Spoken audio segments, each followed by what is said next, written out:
두려움은 몸속 환경을 바꾸는 이 생리학적 사건이면서 암세포가 살아남기 좋은 토양을 만드는 강력한 요인입니다. 오늘은 이 두려움이 우리 몸에 어떤 연쇄 반응을 만들고 그것이 왜 암세포에게는 정말 좋은 조건이 되는지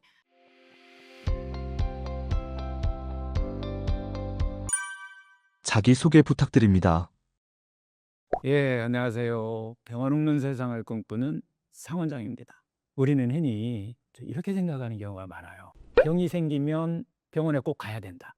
치유는 의사나 약이 해주는 것이다. 하지만요, 자연의학의 관점에서 보면 진짜 의사는 병원에 있는 것이 아니라 바로 우리 몸 안에 있습니다. 우리 몸속에는 100명의 현명한 의사가 살고 있다는 거예요. 면역을 담당하는 의사, 또 해독을 담당하는 의사, 세포를 재생시키는 의사, 그리고 마음을 돌보는 의사까지 내 안에 다 있다는 거죠. 그들은 매일 쉬지 않고 계속 일하고 있어요. 어느 순간 그런데 그 의사들이 잠들어 버릴 때 우리 몸은 병을 통해서 이렇게 속삭입니다. 너 지금 너무 지쳤어. 응? 이제는 좀 멈춰주세요. 라고 하는 이야기를 하는 거예요.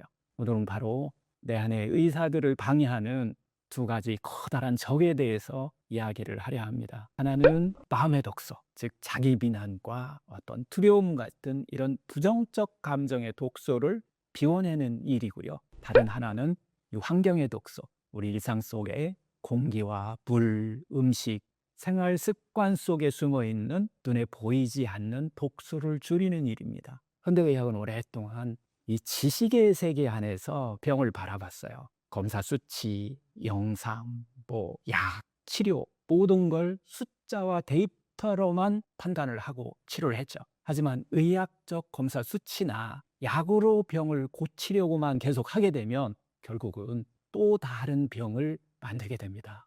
그래서 자연의학은 다른 길을 제시하는 거예요. 그건 바로 자연의 섭리, 자연의 지혜의 세계로 돌아가는 것입니다. 그래서 자연치유는 병을 단순히 없애는 어떤 기술이 아니라 삶의 균형과 흐름을 회복하는 지혜의 의학입니다. 오늘은 지식의 눈이 아닌 이 지혜의 눈으로 내 안의 의사들이 다시 일어날 수 있도록 오늘의 이야기를 한번 시작해 볼까 합니다. 자기 비난이 면역력에 미치는 영향은 어떤가요? 여러분 혹시 이런 생각해 보신 적이 있으신가요?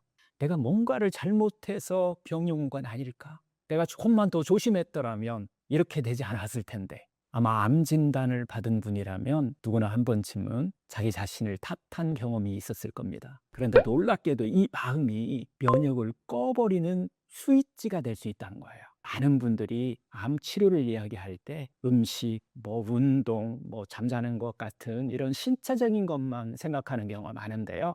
진짜 회복을 가르는 것은 바로 마음입니다. 그 중에서도 이 자기 비난, 자책감이라고 하는 이런 부정적 감정은 면역을 부러뜨리는 가장 무서운 감정 독소예요.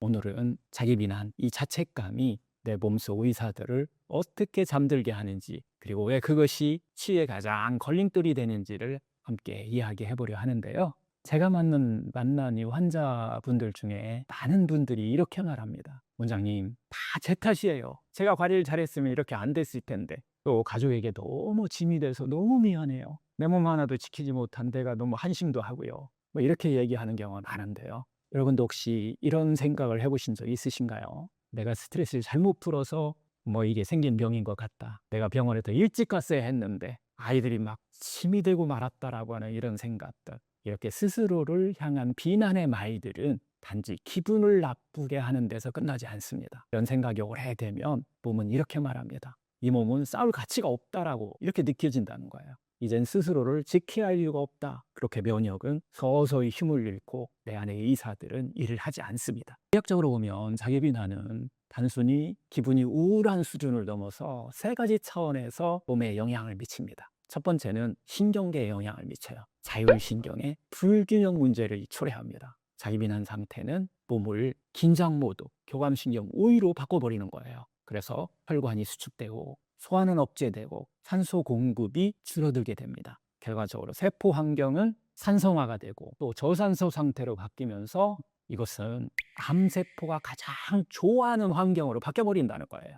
두 번째는 호르몬계의 문제인데요. 이 스트레스 호르몬이 폭발하게 되면은 또 결국 이 지속적인 죄책감과 자기 비난은 이 코티솔이라고 하는 스트레스 호르몬을 쭉 증가시켜 버리죠. 이 호르몬이 오래 높아지게 되면 우리 몸은 지금은 싸울 때가 아니다라고 판단하고 활동을 하지 않고 멈춰버립니다. 세 번째는 면역계의 문제인데요. 면역세포의 기능 저하를 초래합니다. 이 지속적인 자기 비난은 NK세포와 T세포 또 대식세포의 활동을 급격히 떨어뜨립니다. 이 면역세포들은 암세포들 감시하고 제거하기도 하고 내 안에 의사 역할을 하게 되는데 그들이 실이되면은 몸은 스스로 싸울 힘을 잃어버리게 되는 겁니다. 결국 자기 비난은 단순한 감정이 아니에요. 그것은 몸을 긴장 상태로 몰아넣고 호르몬을 폭발시키기도 하고 면역군의 무장을 해제시키는 연쇄 반응이 일어나는 겁니다. 세계적인 어떤 심리와 몸의 관계 연구지인 저널 오브 사이코 소매틱 리서치라고 하는 연구에 따르면요. 만성적으로 자기 비난하거나 죄책감을 느끼는 사람들은 NK세포라고 그러죠. 자연 살해세포, T세포 활성이 30% 이상 낮아졌다는 결과가 있어요. 이는 곧 암세포를 감시하고 제거하는 내 안의 의사들 절반 가까이가 이를 멈춘다는 뜻입니다. 또 면역학의 본의지인 Nature Reviews Immunology라고 하는 2011년 연구에서는요. 만성적인 어떤 심리, 스트레스가 코티솔을 상승시키고 이는 면역을 억제하고 염증 반응을 증가시키면서 세포 환경을 산성화로 이어져서 결국 암세포의 생존을 돕는다라고 이렇게 밝혀지기도 했습니다. 또 다른 연구에서도 자기 비난과 어떤 이런 우울감 같은 것은 뇌와 면역 축을 교란시킨다고 해요. 면역 조절 기능 자체를 약화시켜 버립니다. 결국 암 환자의 예후를 악화시킨다라고 하는 이런 연구들도 많이 발표되고 있어요. 지금 의학적으로나 과학적으로 이런 자기 비난 같은 자책감 같은 이런 것들은 단순한 심리 문제가 아니라는 거예요. 그건 곧 면역 시스템 전체의 어떤 전원을 꺼버리는 것과 같다라고 하는 겁니다. 내 안에 100명의 의사가 있다. 이 자연의학 눈으로 보면은요, 우리 몸은 정말 24시간 쉼 없이 회복을 시도하는 의사들로 정말 가득 차 있습니다. 그 면역 의사는 암세포를 감시하고 또 제거합니다. 또 재생 의사는 손상된 조직을 복구하고 또 해독 의사는 독소를 막 비워내고 세포를 계속해서 청소합니다. 하지만 자기 비난이 깊어지면 어떤 일이 벌어질까요? 나는 쓸모없어, 나는 실패자야 라는 이런 생각들은 마치 이 의사들한테 당신이 일할 이유가 없어 라고 말하는 것과 같습니다. 결국 그들은 일을 멈추곤 회복은 정지되고 몸속은 암세포가 자라기 좋은 환경으로 변해갑니다. 반대로 나를 용서하고 자기 자신에게 상냥하게 대하기 시작하면 내 안의 의사들은 다시 일터로 다 돌아옵니다. 결국 치유는 나를 용서하는 순간 시작됩니다. 그때부터 내 안의 의사들은 다시 출근할 준비를 하게 되는 거죠. 제가 만난 50대 여성은 환자분 이야기인데요. 이분은 유방암 진단을 받은 후에 늘 자신을 막 탓했습니다. 매일 밤 막 눈을 감으면 내가 왜 이렇게밖에 못했을까라는 생각이 머릿속을 떠나지 않았어요. 아이들을 돌보느라 내 몸을 돌보지 못한 이게 내 잘못이다라는 이런 생각들, 가족에게 짐이 되는 것 같아서 너무 미안하다는 이런 생각들, 이런 생각 하나가 몸을 무겁게 만들고 잠을 또 빼앗고 면역을 꺼버렸습니다. 결국 면역세포는 수치가 떨어지고 항암 부작용은 점점 심해졌던 그런 환자분이었는데요. 저는 이분께 이렇게 말씀드렸어요. 당신은 잘못한 게 없습니다. 지금까지 누구보다 정말 열심히 살아오셨을 뿐이에요. 이제부터 남은 시간은 자기 자신에게 좀 상냥하게 어떤 책임과 의무가 아니라 자신을 배려하는 것으로부터 이것으로 채워가야 합니다. 그래서 세 가지를 함께 이렇게 실천하기를 제가 보냈는데요. 매일 거울 앞에서 나는 충분히 괜찮다. 이렇게 이야기를 계속 하는 거. 자신이 몸에 정말 고맙다, 수고했다는 말을 이렇게 스스로에게 건네는 거. 또 하루에 한 번은 가족과 따뜻한 포옹을 한번 나누기를 좀 권해드렸었는데요. 그러니 몇 주 뒤에 상당히 환한 얼굴로 다시 저한테 찾아왔어요. 원장님, 이상하게 몸이 막 가벼워졌어요. 항암 때마다 그 힘들던 증상이 훨씬 더 줄었고요. 무엇보다 마음이 많이 편안해졌다고 이렇게 말씀을 하셨는데요.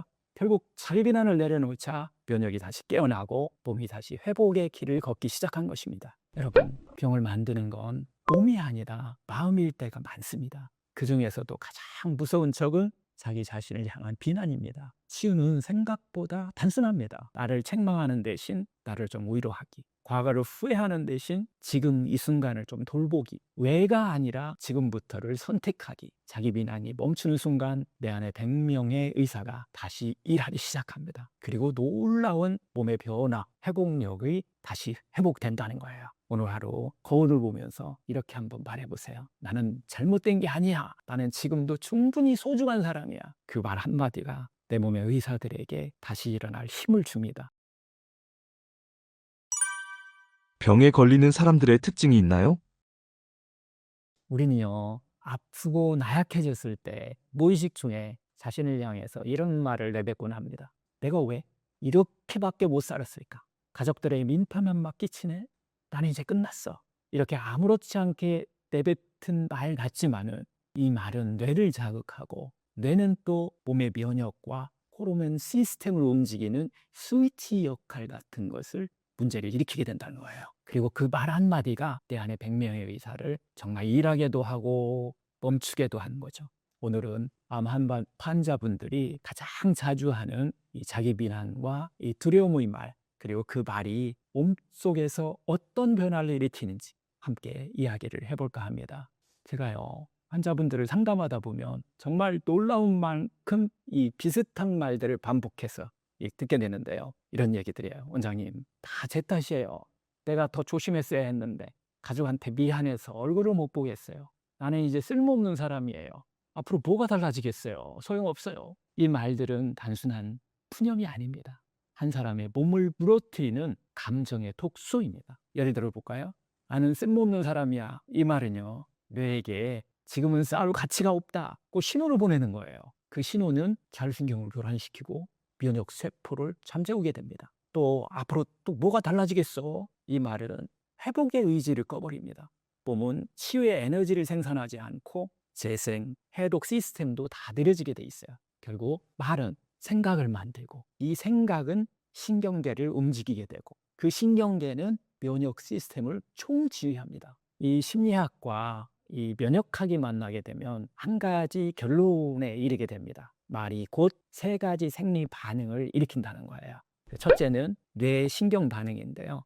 부정적인 말을 계속 반복하다 보면 뇌에 있는 편도체가 활성화되고 위험 신호를 지속적으로 보내게 된다는 겁니다. 결과적으로 교감신경이 과활성되고 몸이 늘 긴장 상태에 놓이게 된다는 거예요. 둘째는 이 호르몬 반응인데요. 나는 실패자야. 나는 끝났어. 이런 말들은 코티솔과 아드레날린 같은 이 스트레스 호르몬을 폭발시킵니다. 이 호르몬은 면역세포의 작동을 방해하고 해독 의사의 어떤 고장을 불러일으킵니다. 세 번째는 면역 반응인데요. 부정적인 말과 이런 생각들은 면역세포의 활성도를 떨어뜨립니다. NK세포나 T세포, 암세포를 잡지 못하고 몸은 회복보다 생존 모드로 전환하게 됩니다. 즉, 말 한마디가 몸의 생리 전체를 바꾸는 면역 스위치가 된다는 거예요. 이 심리와 면역의 상관관계를 다루는 세계적인 학술지들이 많이 있죠. 그중에서 Brain Behavior and Immunity라고 하는 이런 2020년 연구 결과가 있는데요. 자기 비난 언어를 자주 사용하는 사람은 NK세포 활성이 25에서 30% 낮아지고 염증성 사이토카인이 증가한다라고 하는 게 결과입니다. 또 스트레스가 면역과 어떤 호르몬에 영향을 주는 이런 것들을 다루는 또 세계적인 학술지가 있죠. 사이코뉴로 엔도크리놀로지라고 하는 이런 연구에서는 부정적 자기 대화를 자주 하는 이런 집단은 코르티졸 수치가 상당히 높게 나타난다는 거예요. 그리고 면역 반응 지표가 현저히 떨어진다는 것입니다. 또 다른 연구에서도 이 감정적 자기 비난과 두려움이 지속되게 되면 뇌 면역 축이 교란되면서 암세포 생존 환경, 즉 저산소와 산성화가 조성된다고 이렇게 보고가 되고 있습니다. 말 한마디가 곧 세포의 언어이고 그 언어는 회복과 퇴행을 가려는 경계선이 될 수 있다는 거예요. 이 내 몸이 스스로 치유하는 힘이죠.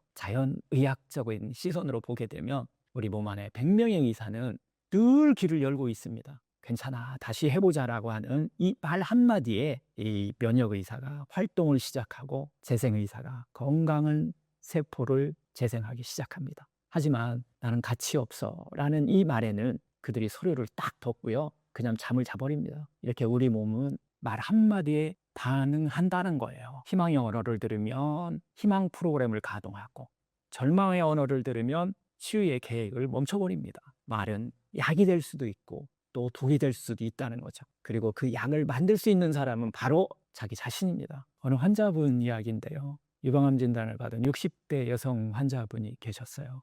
그분의 입에서는 늘 이런 말이 흘러나왔어요. 나는 가족에게 침이 돼요. 다 끝났어요. 이제 소용없어요. 이제 살아서 뭐 하겠어요. 이 말들이 이어질수록 면역 수치는 점점 떨어지고 항암 부작용은 점점 심해졌습니다. 전 그분께 이렇게 말씀드렸어요. 말을 좀 바꿔보면 어떨까요?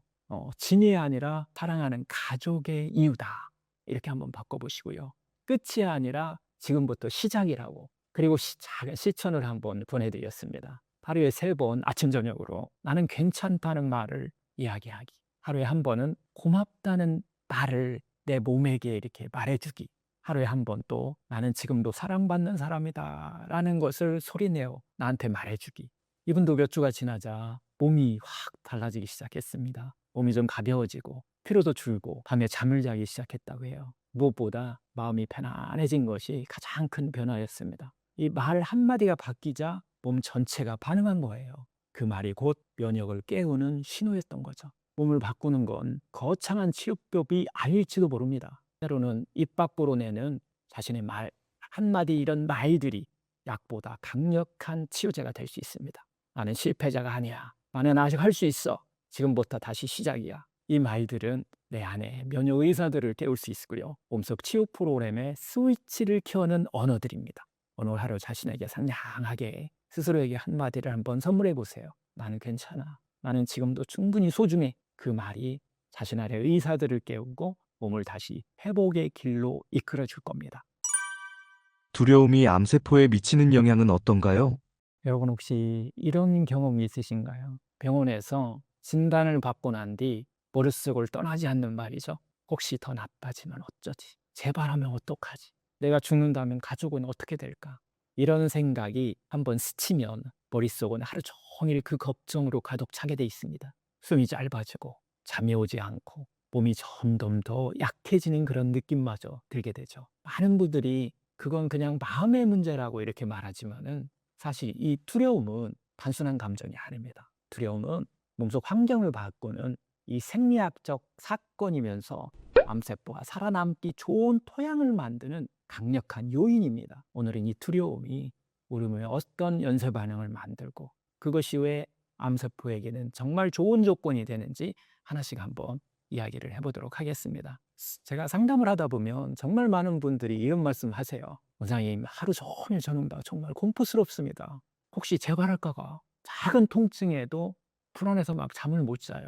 검사 결과만 기다려도 가슴이 막 벌렁거린다는 얘기를 하시는 분들이 많아요. 여러분도 혹시 이런 비슷한 경험 있으신가요? 밤마다 혹시라는 이런 생각 때문에 잠이 계속 오지 않고 사소한 통증에도 불안해서 병원 검색만 계속 반복하고 기다리는 시간마다 심장이 막 두근두근 뛰고, 이런 상태는 단순한 기분이 아니라 이미 몸 전체가 공포 모드로 전환되어 있다는 뜻입니다. 그리고 그 공포 모드는 암세포에게는 가장 살기 좋은 환경 조건을 만들어주는 겁니다. 의학적으로 보면 두려움을 만드는 5단계의 연쇄 반응이 있는데요. 첫 번째는 몸이 긴장 상태에 들어갑니다. 이걸 우리가 교감신경 과항진 상태라고 얘기하죠.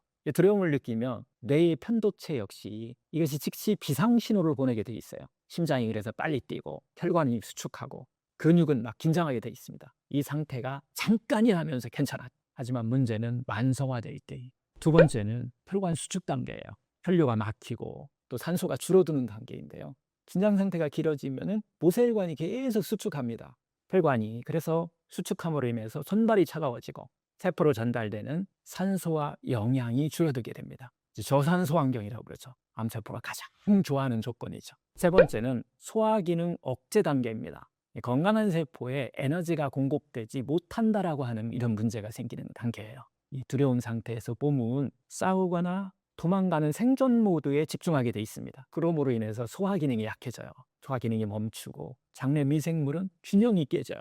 아무리 좋은 것을 먹어도 영양 흡수율이 급격히 떨어집니다. 이는 면역세포에 필요한 에너지를 공급하지 못하게 되고 결과적으로 내 안의 의사들이 힘을 잃게 됩니다. 네 번째는 면역 억제 단계입니다. 면역 방어 시스템이 꺼지는 단계까지 이르러요. 이 지속적인 두려움은 코티솔을 폭발적으로 분비시킵니다. 이 호르몬은 면역세포의 활동을 억제하고 암세포를 감시하는 NK세포와 T세포를 완전히 휴직 상태로 만들어버립니다. 마지막 다섯 번째는 산성화 저체온 단계로 들어가요. 암세포 생존이 제일 하기 좋은 환경으로 바꿔버린다는 거예요. 혈류가 떨어지고 산소가 줄고 면역이 억제되면서 세포 주변은 완전히 산성화가 돼버립니다. 그래서 저산소와 저체온 상태가 만들어지는 것이죠. 이것이 바로 암세포가 가장 잘 자라는 토양이 되는 하나의 과정입니다. 세계의 암 연구 대표 저널들이 있죠. 네이처 리뷰 캔서라고 하는 이런 연구에 따르면요. 만성적인 공포 이런 반응들은 저산소 환경을 조성해서 암세포의 성장과 전이를 촉진한다고 이렇게 보고하고 있습니다. 이 마음과 면역의 관계 연구지 대표적인 것들이 있죠. Brain, Behavior and Immunity라고 하는 이런 학술지들인데요. 이런 연구 발표에 따르면은 만성 스트레스군에서 NK세포 활성이 40% 이상 저하된다. 그리고 T세포 반응도 급격히 떨어졌다는 연구 결과들이 많이 나오고 있습니다. 여러 가지 이외의 연구에서도 이 공포 감정을 자주 느끼는 암 환자분에서 혈중 코르티솔, 스트레스 호르몬이죠. 이런 농도가 상당히 높게 유지된다는 거예요. 그래서 암 재발률이 유의미하게 증가했다는 하는 연구들입니다. 과학도 이렇게 얘기한 거예요. 두려움도 단지 기분이 아니라 암세포의 생존 전략을 돕는 실체적인 어떤 조건이라는 거예요. 암세포가 살기 좋은 조건을 간다는 겁니다. 내 안에 100명의 의사가 있다. 이거 자연의학의 눈으로 보면 우리 몸의 의사들은 늘 바쁘게 움직입니다. 면역의사는 계속해서 암세수를 찾아다니고, 재생의사는 상처를 계속해서 복구해 나가고, 해독의사는 독소를 계속해서 청소합니다. 그런데 이 두려움이 깊어지면 그 의사들은 마치 폭포에 지나갈 때까지 한번 기다려보자 라고 말하듯이 일을 멈추고 움츠러들게 됩니다. 몸은 외부의 어떤 적보다 내부의 공포에 먼저 반응하기 때문이에요. 반대로 내가 두려움을 내려놓고 지금 이 순간 내 몸이 회복 중이다 라고 이렇게 우리가 믿기 시작하면 내 안의 의사들은 다시 일터로 돌아옵니다. 혈류가 흐르고 또 면역이 깨어나고 세포 환경이 확 달라집니다. 저한테 찾아온 60대 여성 환자분이 한 분 계셨는데요. 암 진단 이후 매일 혹시 내가 죽으면 가족은 저 어떻게 살아갈까? 이런 두려움 속에서 하루하루를 계속 보냈던 분이에요. 결과는 좀 참혹했습니다. 항암 부작용은 점점 심해지고 몸은 계속 차가워지고 밤에는 잠을 이루지 못했습니다. 저는 그분한테 이렇게 이야기를 드렸어요. 두려움은 병보다 빠르게 몸을 무너뜨립니다. 지금 이 순간에도 몸은 계속 회복하고 있어요. 그걸 믿고 자기 자신을 믿고 한번 맡겨보시죠. 그리고 우리는 하루에 10분 동안 호흡 알아차림 연습을 시작했습니다. 지금 숨 쉬는 이 순간 나는 살아있고 계속 회복 중이다 라는 이런 메시지를 자기한테 주는 건데요. 이런 죽음에 대한 또 건전한 신념을 몸에 새겨 넣는 연습을 계속 반복했어요. 몇 주 뒤에 환자분은 이렇게 이야기를 하셨습니다. 원장님, 요즘 밤에 마음이 한결 편안해요. 불안이 줄어드니까 몸이 좀 덜 힘들고 항암 치료도 훨씬 더 쉽게 내가 잘 견뎌내고 있어요. 이렇게 두려움을 내려놓자 몸이 다시 스스로 치유하기 시작한 거예요. 여러분, 병을 악화시키는 건 암세포 자체보다 그 암세포를 두려워하는 우리의 마음일 때가 많습니다. 두려움이 커질수록 혈관은 닫히고 면역은 잠들고 암세포는 웃게 돼 있어요.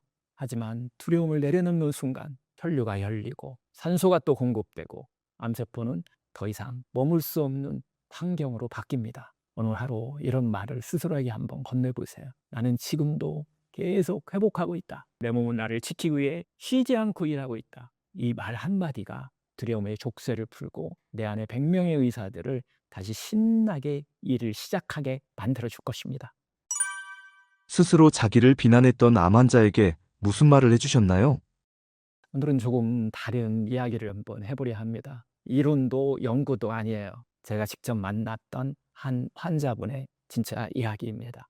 지금도 제 마음 한켠에 오래 남아있는 분인데요. 그분을 처음 만난 것은 몇 년 전 50대 중반의 한 여성분이 유방암 진단을 받고 정말 무거운 표정으로 제 상담실에 문을 열었을 때입니다. 의자에 앉자마자 그분이 처음 꺼낸 말은 이런 말이었어요. 이건 다 제 잘못이에요. 그런데 그분은 평생 가족을 위해 헌신하며 살아온 분이었습니다. 남편 뒷바라지, 또 아이들 교육, 또 시부모님 병간호까지 자신을 돌볼 틈 따윈 단 한 번도 없었습니다. 그런데 암 진단을 받는 순간 그 모든 사랑과 헌신은 죄책감이라고 하는 아주 참 좋지 않은 칼라로 바뀌었습니다. 내 몸 하나 지키지 못한 내가 너무 한심하다. 가족에게 짐만 되는 것 같아서 미안해서 눈을 마주칠 수도 없다. 이렇게 된 건 다 자기 잘못이라고 이렇게 생각을 계속 하고 있었던 거예요. 그래서 그녀의 하루는 죄책감으로 시작해서 자책으로 이렇게 끝나는 이런 하루 생활을 했던 중인데요. 그래서 결국 밤에는 눈을 감아도 잠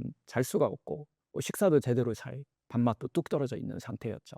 근데 검사에서는 면역 수치가 아주 정상의 절반 이하로 떨어져 있었던 그런 환자분이었어요. 몸이 아픈 것이 아니라 나는 잘못된 사람이다라고 하는 생각이 몸을 병들게 하고 있었던 겁니다. 그냥 조용히 그러나 단호하게 이렇게 이야기를 했습니다. 당신은 잘못한 게 없습니다. 지금까지 누구보다 치열하게 정말 최선을 다해 살아왔을 뿐이에요. 그 말에 환자분은 눈시울을 붉히며 이렇게 말했어요. 이렇게 말해주는 사람이 단 한 명도 없었어요. 그리고 저는 그날 그녀에게 숙제를 하나 드렸습니다. 아주 간단하지만 치유의 시작이 되는 숙제였어요. 예, 첫 번째, 매일 아침 거울을 보면서 이렇게 말하세요. 나는 괜찮은 사람이다. 나는 지금도 소중한 존재다. 이 숙제였고요. 두 번째는 몸을 좀 쓰다듬으면서 이렇게 말을 하세요. 고맙다. 정말 수고했다. 여기까지 버텨줘서 고맙다. 그동안 정말 고생 많았어. 수고했어. 이런 말을 자기 스스로 하게 했습니다. 세 번째는 하루 한 번은 가족과 꼭 한번 포옹하세요. 아무 말 없이 그냥 따뜻하게 껴안는 그 순간 몸은 괜찮다는 신호를 받기 시작합니다. 이분이 처음은 어색하고 믿기지 않는다고 이렇게 하던 분이었던데 한 3주쯤 지났을 때 저를 다시 찾아왔습니다. 그날의 표정은 처음과 완전히 달랐습니다. 그래서 그분 이야기가 원장님, 이상하게 몸이 달라졌어요. 밤에 잠도 자고요. 잘 자고요. 항암 때마다 그 힘들었던 증상들도 훨씬 줄었다는 거예요. 무엇보다 마음이 너무너무 편하네요. 그녀의 몸에서도 실제로는 변화가 일어나고 있었습니다. 면역 세포의 어떤 수치, 검사상의 수치가 회복되기 시작했고 항암 부작용도 이전보다 현저히 줄어든 것이었어요. 외학적으로 보면요, 단순히 기분이 좋아져서가 아닙니다. 자책이라는 이 브레이크를 놓아버리자 멈춰있던 몸속 100명의 의사가 다시 일하기 시작한 거예요. 암세포를 감시하던 이 면역의사들, 손상된 조직을 복구하던 이 재생의사들, 독소를 비워내던 이런 해독의사들, 그동안 그녀의 마음이 일할 이유가 없다고 말하던 그 의사들이 다시 깨어나고 있었던 겁니다. 여러분, 가장 무서운 병은 암이 아닙니다.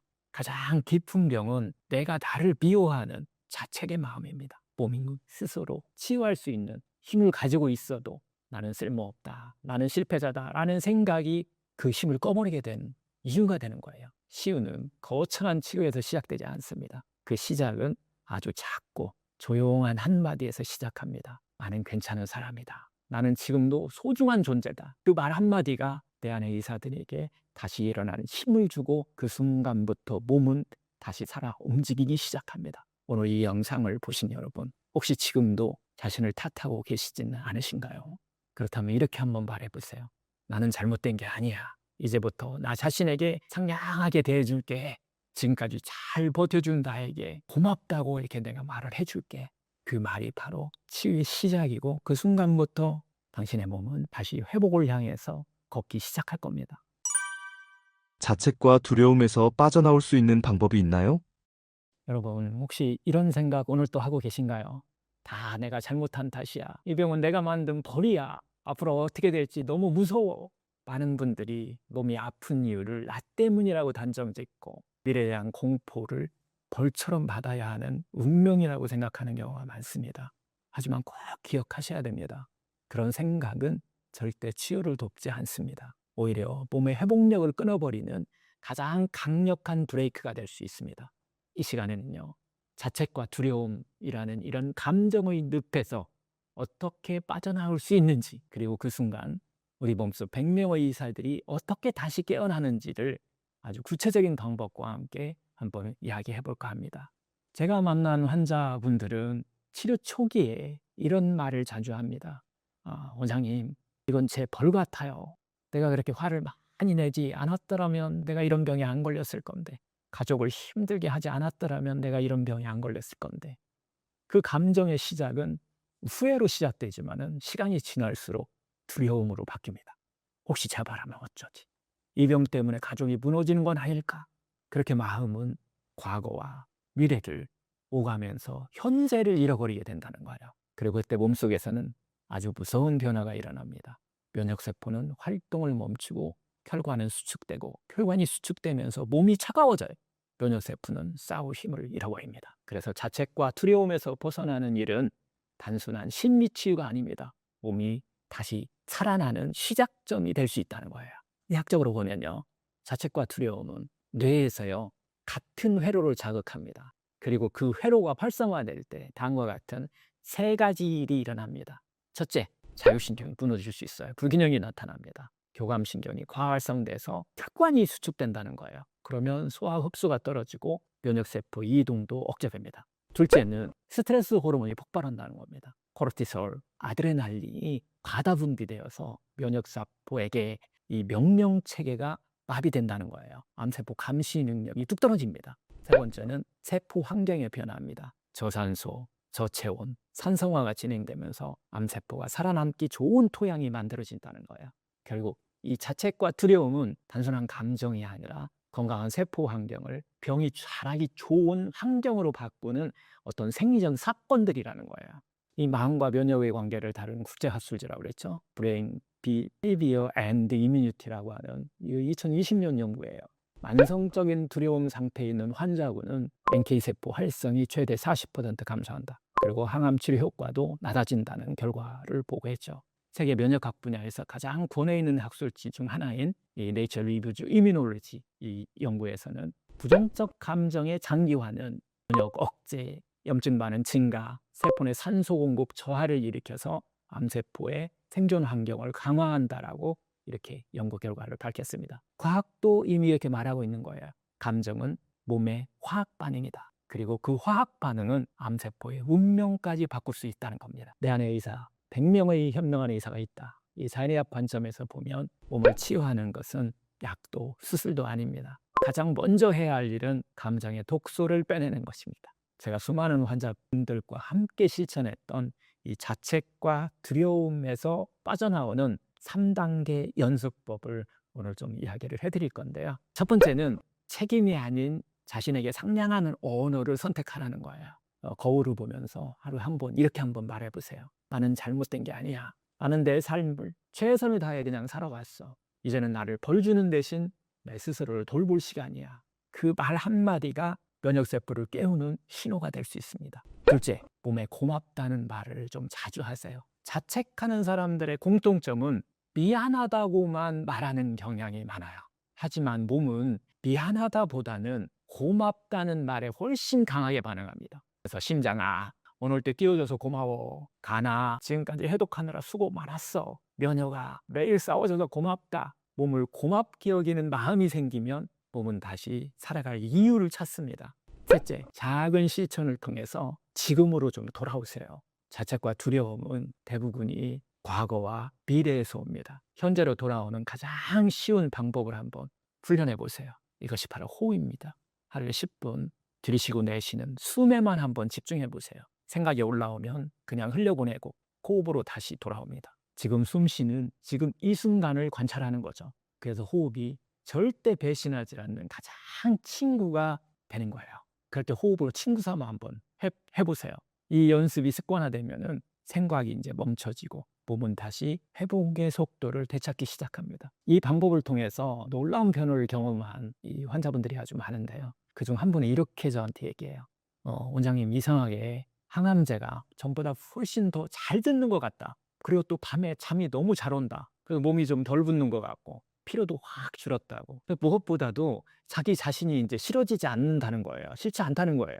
그분이 특별한 치료를 받은 건 아닙니다. 단지 자기 비난을 내려놓고 마음을 지금 이 순간으로 데려왔을 뿐이죠. 그 순간 몸속 의사들이 다시 일하기 시작했고 그녀의 몸은 서서히 회복의 속도로 돌아선 겁니다. 여러분, 병을 이기는 힘은 밖에서 오지 않습니다. 그 힘은 언제나 내 안에서 시작됩니다. 과거를 탓하지 마세요. 두려운 미래를 미리 걱정하지 마세요. 지금 이 순간 나를 사랑하고 좀 인정해 주세요. 그 말 한마디가 내 안에 100명의 의사들에게 이렇게 말하는 겁니다. 다시 일어나도 괜찮아. 이제부터 우리가 함께 치유하자. 그 순간부터 몸은 놀라운 회복력을 보여줍니다. 그리고 그 힘은 이미 내 안에 있습니다. 현대인들에게 노출되는 치명적인 환경 독소 어떤 것들이 있나요? 여러분 혹시 이런 생각 해보신 적 있나요? 나는 담배도 안 피우고 술도 안 마시는데 왜 병이 왔을까? 식사도 꽤 신경 쓰고 운동도 하는데 왜 몸이 점점 약해지는 걸까? 많은 분들이 병의 원인을 내 몸 안에서만 또 찾는 경향이 있어요. 하지만 제가 수많은 환자분들을 만나보면서 진짜 이유는 몸 밖에서 시작하는 경우도 상당히 많이 있습니다. 바로 환경독소예요. 숨쉬는 공기, 마시는 물, 먹는 음식, 우리가 사용하는 생활용품까지 우리는 하루에도 수백 가지의 독소에 이렇게 노출되고 있습니다. 문제는 이 독소들이 조용히 우리 몸속에 쌓이면서 세포의 숨을 막고 면역을 막 악화시키고 결국 암세포가 자라기 좋은 환경을 만든다는 것입니다.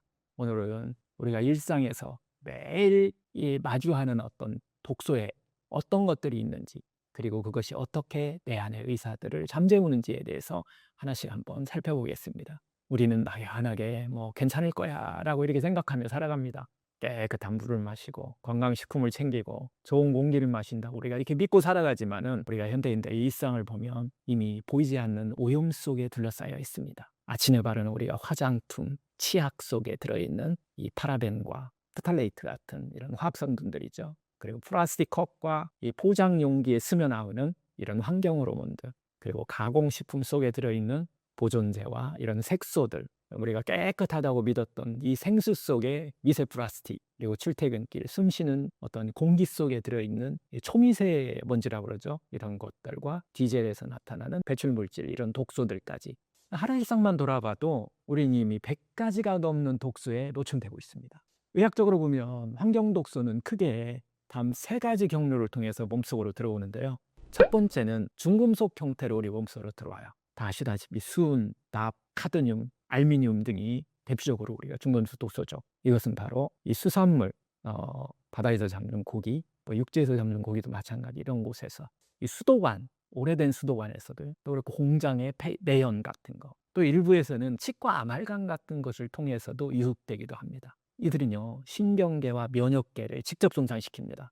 세포의 에너지 공장인 미토콘드리아를 망가뜨려 버려요. 그래서 면역세포의 기능을 뚝 떨어뜨립니다. 이게 만성피로의 원인이 되는 경우가 상당히 많이 있어요. 특히 이 납과 카드뮴 같은 경우는 체내에 들어오면 잘 배출되지가 않아요. 그래서 20년, 30년 계속 이렇게 축적되다 보면 암세포가 자라기 좋은 이 산성 환경을 만드는 것으로 의학적으로 또 알려져 있습니다. 둘째는 화학 첨가물과 환경 호르몬 형태로 우리 몸속으로 들어오는데요. 가공식품에 들어가는 이런 보존제, 인공색소, 방부제 같은 것들, 플라스틱 포장재나 일회용 컵에서 나오는 이 비스페놀 A라고 하는 성분, 또 샴푸나 이 치약, 화장품 속에 들어있는 프탈레이트, 이 파라벤 같은 성분들, 이 물질들은요, 우리 몸이 호르몬 수용체를 교란시켜요. 그래서 면역계와 내분비계에 큰 혼란을 줍니다. 특히 여성의 유방암, 남성의 전립선암과 관련성이 매우 높다고 계속 보고되고 있습니다. 셋째는 농약과 미세먼지, 대기오염 형태로 우리 몸으로 들어오는 건데요. 과일과 채소 속의 농약 잔류물들, 그리고 차량 배기가스, 배출가스들, 그다음에 공장 오염물질 속에는 염증을 일으키는 이런 화합물과 산화 스트레스 유발 그런 물질들이 포함되어 있습니다. 문제는 이 물질들이 폐, 혈관, 장벽을 타고 면역기관까지 침투한다는 것에 문제점이 있는 거예요. 결과적으로 면역세포가 손상되고 염증 반응이 만성화되면서 암세포가 자라기 좋은 토양이 만들어지는 이유가 되기도 합니다. 여러분, 암이 유전이다라는 말 많이 들어보셨죠? 하지만 최근 의학계는 전혀 다른 이야기를 하고 있습니다. 암은 유전보다 환경의 영향을 훨씬 더 많이 받는다는 것입니다. 기후변화와 인간 건강의 관계를 다루는 여러 가지 이 학술지들이 있는데요. 그 중에서 세계적인 학술지인 The Lancet Planetary Health라고 하는 2022년 연구에서는 전 세계 암 발생률의 14% 이상이 우리가 매일 노출되는 환경 독소와 오염에서 직접적인 관련이 있다라고 이렇게 보고하고 있어요. 즉 공장에서 나오는 미세먼지라든가 생활용품의 그 화학물질들, 플라스틱 속 환경 호르몬들, 이런 것들이 세포를 자극하고 DNA를 손상시키면서 결국 암의 씨앗이 된다는 이야기입니다. 또 다른 연구에서는 플라스틱 제품에서 나오는 이 비스페놀 A와 프탈레이트 같은 이런 물질에 오래 노출된 사람들은 그렇지 않은 사람보다 유방암과 전립선의 위험이 약 2배 이상 높다는 연구 결과도 나오고 있습니다. 결국 과학은 한 가지 사실을 말하고 있는 거예요. 암은 운명이 아니라 환경이 만든다. 어떤 공기를 마시고 어떤 물을 마시고 어떤 음식을 먹느냐가 우리 몸의 세포 환경을 결정하기도 하고요. 회복의 방향까지 바꾼다는 것입니다. 우리가 살아가는 이런 환경을 정화하는 것, 그것이 곧 또 치유의 시작점이 될 수 있습니다. 때 안에 100명의 의사가 있다. 이 자연치유의 눈으로 보면 우리 몸속 100명의 의사들은 하루 24시간 정말 쉼없이 일해주고 있습니다. 면역의사는 암세포를 찾아서 제거해주고, 해독의사는 독소를 처리하고 막 배출해주고, 재생의사는 손상된 조직을 막 복구합니다. 그런데 독소가 계속 쌓이게 되면, 들어오게 되면 우리 몸에 어떤 일이 벌어질까요? 해독의사는 결국 과로로 쓰러지게 되고, 면역의사는 공격 목표를 잃게 되고, 재생의사는 손상된 세포를 고치기도 전에 또다시 공격을 당해버립니다. 결국 몸속 의사들이 하나둘 자리를 비우게 되고 그 틈을 타서 질병이 그 자리를 차지하게 되죠. 한 50대 여성 환자분은 늘 이렇게 말했습니다. 저는 채식도 열심히 하고요. 술, 담배도 안 해요. 근데 왜 이렇게 암이 생겼을까요? 근데 그분한테 검사를 해보니까 이 주물먹검사 같은 게 모발로 주로 많이 하는데 혈액과 모발에서 나비라든가 수은, 카드뮴이 기준치 3배 이상 나타났어요.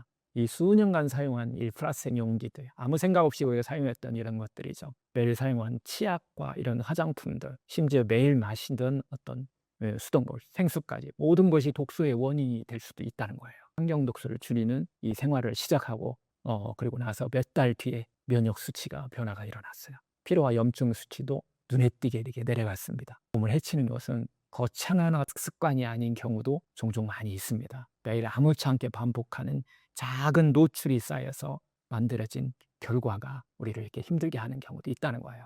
여러분, 우리 몸이 치유되는 것은 어떻게 보면 생각보다 훨씬 단순합니다. 깨끗한 공기 마시고 안전한 물 마시고 독소 없는 음식을 먹는 것.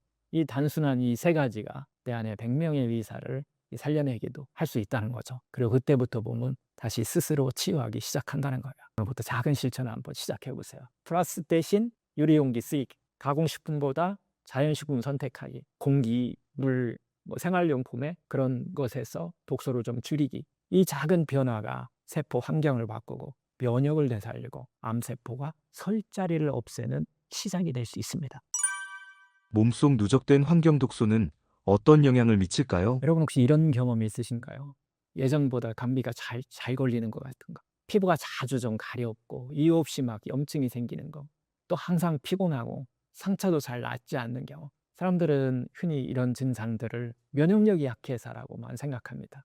하지만 의학적으로 보면 이런 변화의 배경은 하나의 공통된 원인이 숨어 있는 경우가 많습니다. 그것이 바로 우리 몸 안에 조용히 쌓여가는 환경 독소 때문일 수 있어요. 우리가 흔히 먹고 마시고 숨쉬는 모든 것에는 수백 가지의 환경 물질과 중금속 환경 호르몬 같은 이런 미세한 독성 물질이 들어 있습니다. 처음에는 몸이 그것을 해독하고 다 버려낼 수 있는 능력을 갖고 있지만 문제는 매일 조금씩 들어와서 조금씩 쌓일 때예요. 그렇게 수십 년 동안 쌓인 독소는 결국 몸의 면역 시스템을 서서히 무너뜨리는 침묵의 공격자가 될 수 있습니다. 여러분도 비슷한 경험 있으신가요? 예전에 감기가 금방 나았는데 이제 한번 걸리면 너무 오래 가는 경우, 별일도 아닌데 자꾸 피부가 붓고 막 가렵고 알레르기가 심해지는 경우, 몸이 늘 피곤하고 무겁고 아침에 일어나도 개운하지 않은 경우, 이건 단순한 어떤 체력 저하나 나이 때문이 아닐 수도 있습니다. 몸속의 면역 시스템이 환경 독소라는 보이지 않는 적과 싸우느라 지쳐 있다는 신호일 수 있다는 거예요. 처음에는 아무런 증상이 없다가 어느 순간 면역력이 무너지고 나서 몸이 보내는 경고가 시작되는 경우입니다. 환경 독소는 단순히 간이나 어떤 신장에 부담을 주는 수준이 아닙니다. 우리 몸은 면역 시스템을 직접적으로 무너뜨리는 세 가지 과정을 통해서 치명적인 영향을 미치는데요. 첫 번째는 염증의 과부하를 일으킵니다. 어떻게 보면 면역군이 다 지쳐 있는 거죠. 몸에 독소가 들어가면 이 면역 세포들이 이를 제거하기 위해서 염증 반응을 일으키는 거예요. 그런데 독소가 계속 쌓이게 되면은 면역군이 24시간 전쟁을 치르게 되고 결국 다 지쳐버리게 됩니다. 이 지친 면역군은 싸울 힘을 잃고 암세포와 외모 치입자들을 그냥 지나치게 된다는 거죠. 두 번째 면역 혼란인데요. 적과 아군을 구분을 못하는 경우에 독소가 많아지면은 면역계가 과민 반응을 일으켜서 정상세포까지 공격하는, 이것이 자가 면역 질환의 원인이 되기도 하고, 반대로 암세포를 제대로 인식하지 못하는 이유가 되기도 합니다. 세 번째는 세포 환경 오염의 문제인데요. 면역이 일할 수 없는 공간이 된다는 거예요. 독소가 혈관과 조직에 쌓이면은 혈액이 또 탁해지고 세포 환경이 완전히 산성화되면 결국 면역이 제 기능을 못하게 된다는 거죠. 이 모든 과정이 맞물려서 우리 몸은 싸울 힘을 잃고 암세포와 바이러스가 자라기 좋은 토양이 만들어집니다. 이 환경이 인체에 미치는, 건강에 미치는 이런 영향 다루는 학술지가 요즘 상당히 많죠. 세계적인 본의적인 학술지인 Environmental Health Perspectives라고 하는 이런 연구에서는 플라스틱 환경 호르몬, 이 비스페놀 A와 이 프탈레이트에 이 많이 노출된 사람일수록 면역세포 기능이 눈에 띄게 떨어지는 것을 밝혀냈어요. 특히 유방암 전립선암 위험이 2배 이상 높아졌다고 계속 제가 이야기를 드렸는데, 이런 연구 결과들이 상당히 많은 연구에서 밝혀지고 있습니다. 즉 우리가 마시는 이 컵이라든가 포장용기, 치약, 화장품 같은 작은 생활 습관이 면역을 망가뜨리고 있는 이런 것들을 연구 결과에서도 많이 밝혀지고 있다는 거예요. 특히 면역과 관련해서는 또 세계적인 면역학 저널 네이처 리드주 이뮤노로지 같은 이런 연구에서는 이 환경적인 어떤 이 스트레스와 또 독소의 어떤 노출은 면역계의 만성 피로를 유발한다고 이렇게 경고하고 있습니다. 결론 명확합니다. 우리 몸의 면역은 갑자기 무너지는 게 아니라 매일 조금씩 독소가 쌓이면서 면역의 회복력을 갉아먹고 있다는 것입니다. 피로가 쌓이고 염증이 쉽게 생기고 상처가 더디게 낫는다라고 하면 그건 단순한 체력 저하나 노화가 아니라 면역이 오염되고 있다는 신호일 수 있습니다. 자연치유 관점에서 보면 면역은 단순한 방어 체계가 아닙니다. 그건 바로 내 몸 안에 100명의 의사들이 일하는 현장이에요. 면역의사는 침입자를 감시하고 막 제거하고, 재생의사는 손상된 조직을 막 복구하고, 해독의사는 세포를 깨끗하게 청소합니다. 하지만 독소가 쌓이게 되면 이 의사들이 일할 현장 자체가 오염돼 버리는 거예요. 공기가 오염되고 도구가 녹슬고 환자 기록이 막 뒤엉킨 병원에서 아무리 훌륭한 의사라도 제대로 일할 수 없듯이 우리 몸의 의사들도 결국 일을 멈추게 돼 버립니다. 반대로 환경을 정화하며 상황은 금세 달라집니다. 독소가 제거되고 또 혈액이 맑아지고 세포의 환경이 깨끗해지면 면역은 다시 활발히 움직이기 시작합니다. 몸이 스스로 회복하고 치유하는 힘이 다시 깨어나는 거예요. 제가 알고 있는 50대 여성 환자분 한 분이 계셨는데요. 항암 치료를 마쳤는데도 막 피로가 계속 되는 거예요. 사라지지 않고 염증이 계속 반복되고 뭐 감기 같은 것이 막 끊이지 않았어요. 이 혈액 검사를 보니까 면역세포 수치가 너무 낮아요. 그리고 몸속에 염증 수치는 너무 높게 나타나요. 저는 그분한테 이렇게 제안을 했습니다. 약을 더 먹는 것보다 먼저 환경을 바꾸는 것부터 한번 시작해 봅시다. 가공식품과 플러스 용기를 최대한 한번 줄여보자.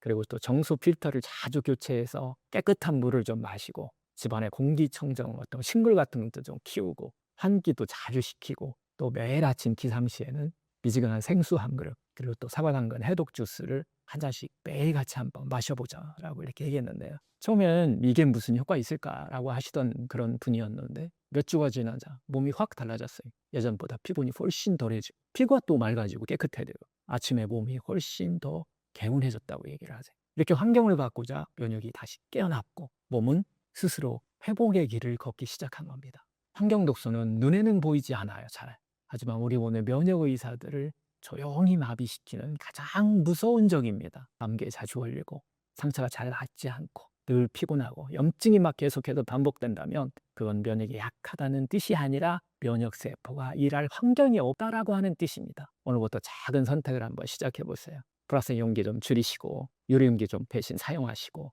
가공식품 대신 신선한 자연식품을 좀 선택하고 하루 한 번이라도 집안을 좀 환기하고 깨끗한 공기를 한번 마셔보세요. 이 작은 선택들이 내 안에 100명의 의사들이 다시 일터로 돌아오게 만드는 시작점일 수 있습니다. 그리고 그때부터 몸은 다시 스스로 치유의 길을 걷기 시작한다는 거예요. 암세포 살기 좋은 환경은 어떤 환경인가요? 여러분 이런 말 들어보신 적 있으신가요? 암세포는 산소를 싫어한다. 암세포는 탁하고 산성화된 환경에서 잘 자란다. 이건 단순한 은유가 아니라 과학적인 사실입니다. 암세포는 결국 건강한 몸에서는 자라지 않습니다. 깨끗하고 맑은 혈액, 풍부한 산소, 이 정상적인 면역이 작동하는 환경에서는 암세포가 증식하기가 어렵습니다.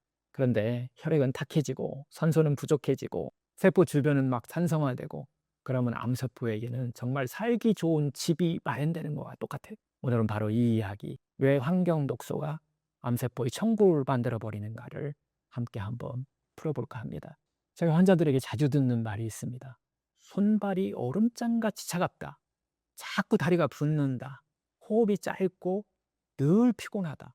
혈액순환이 안 되고 염증이 계속 반복된다. 통증이 잘 낫지 않는다. 사실 이런 증상들은 모두 환경이 나빠지고 있다는, 몸의 환경이 나빠지고 있다는 몸의 경고입니다. 숨이 얕다는 것은 이미 산소 공급이 부족하다는 뜻이고, 몸이 잘 붓고 피곤하다는 것은 혈액이 탁하고 염증이 있다는 신호이고요. 통증이 잘 낫지 않는 것은 면역이 일하지 못하고 있다는 뜻입니다. 즉 암세포는 우리 몸에 갑자기 생겨서 자라는 것이 아니라 환경이 변했기 때문에 거기서 자랄 수 있는 조건이 만들어졌기 때문이에요. 환경 독소가 우리 몸에 쌓이면 세포 환경은 크게 세 가지 방향으로 이 변화가 일어나는데요. 그리고 그 세 가지는 모두 암세포에게 정말 좋은 집이 된다는 겁니다. 첫 번째는 저산소 상태입니다. 산소가 사라진다라는 뜻이죠. 우리 몸의 세포는 산소를 에너지로 삼습니다. 그런데 그 독소가 쌓여서 혈액순환이 나빠지고 모세혈관이 이렇게 막히게 되면 세포는 충분한 산소를 공급하지 못하게 됩니다. 산소가 결국 부족한 이 세포 환경은 암세포에게는 오히려 기회라는 거예요. 암세포는 정상세포보다 산소 없이도 살아남을 능력이 뛰어나기 때문이에요. 그래서 저산소 환경에서는 면역세포는 힘을 잃고 암세포는 힘을 얻습니다. 둘째가 산성화 상태예요. 세포가 병든 토양이 된다는 거죠. 이 혈액과 세포는 보통 약 알칼리성이잖아요. 보통 pH를 우리가 표현을 하는데 7.35에서 7.45로 양알칼리성을 유지해야 건강합니다.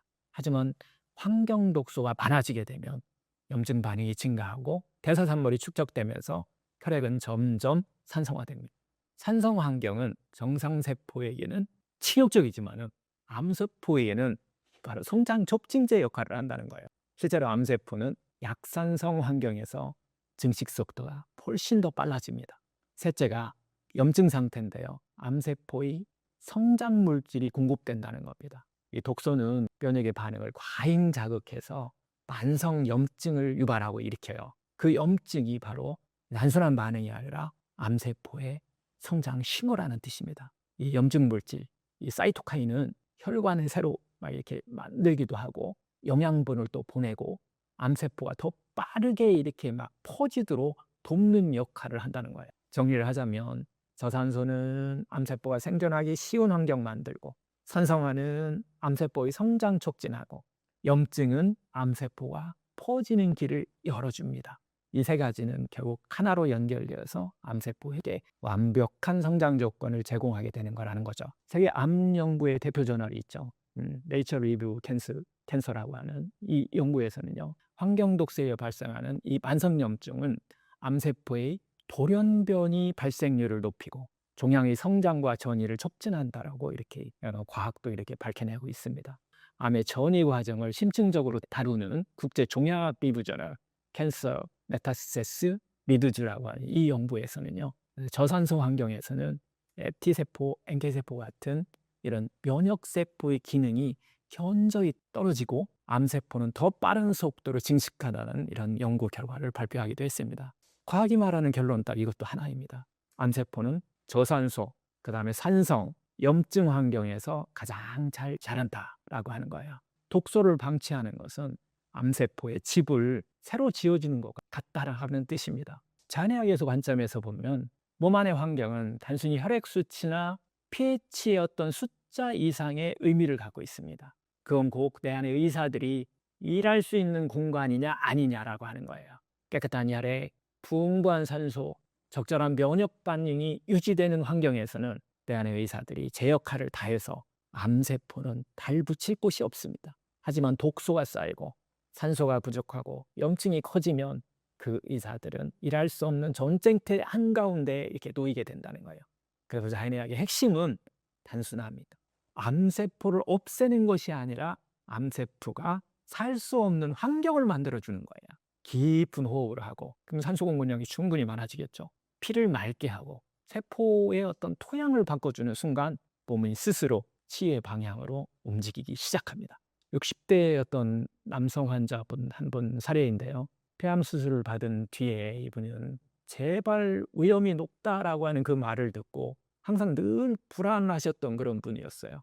이 혈액 검사에서는 염증 수치가 떨어지질 않아요. 그 산소 포화도도 평균에 비해서 조금 떨어졌고요. 저는 이분께 3가지를 실천하도록 권해 드렸는데요. 매일 30분 이상 깊은 호흡 연습, 이것을 5초 들이마시고 10초 한번 내쉬는 이 훈련을 한번 해 보자.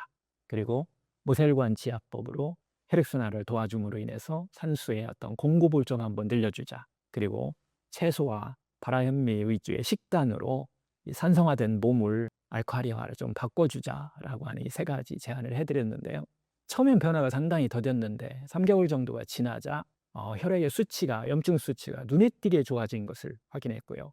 염증이 확 이렇게 줄어들었어요. 그리고 산소 포화도도 정상 수준으로 회복된 것을 봤는데요. 그러므로 인해서 우리 몸은, 그분의 몸은 전보다 훨씬 더 가벼워졌고, 또 호흡이 깊어지니까 또 손발도 따뜻해지면서 마음도 상당히 좀 편안해지는 이런 것을 봤습니다. 결국 검사 결과도 이게 좋아졌기 때문에 재발에 대한 두려움도 많이 좀 내려놓게 되었는데요. 이렇게 환경을 바꾸자 몸이 바로 반응했고, 몸이 반응하니까 질병의 흐름이 멈추기 시작한 겁니다.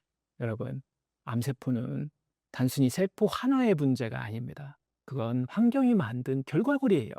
산소가 부족하고 혈액이 탁하고 염증이 가득한 이 몸속은 암세포에게 "어서 와서 자라라고 말하는 것과 다르지 않습니다. 하지만 반대로 피가 맑고 산소가 풍부하고 염증이 없는 환경을 만들어주면 암세포는요, 설 자리를 잃고 스스로 사라지기 시작합니다. 오늘부터 단 한 가지라도 한번 실천해 보세요. 모세혈관 지압으로 혈액순환 도와주기, 해독 식단, 또 걷기, 깨끗한 물 마시기, 이런 작은 변화들이 세포 환경을 바꾸고 몸을 새로운 길로 나가게 합니다. 환경을 바꾸는 순간 병의 흐름도 확 바뀝니다. 그리고 그 변화는 내 안에 100명의 의사들이 다시 일어난 순간부터 또 시작되기도 합니다.